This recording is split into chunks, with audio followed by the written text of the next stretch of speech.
how to cut a hole in plasterboard for sockets or light switches. So first things first, you need to mark out your hole, then get a drill bit and drill a hole in the corner. Now from here you've got a few options.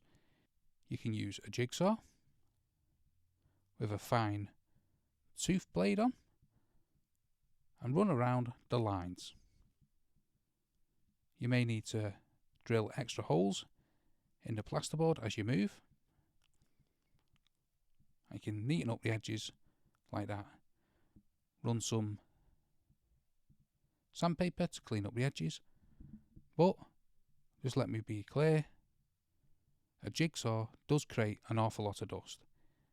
You can get a plasterboard saw to do it the exact same thing as the jigsaw, and because it's not mechanical, you will not throw as much gypsum dust around. So you can either use a jigsaw, a lot messier, or a plasterboard saw. It's entirely up to you, but hopefully that shows you how to cut a hole in plasterboard for a socket or light switch. If it does, smash the like, smash the subscribe, and thanks for watching.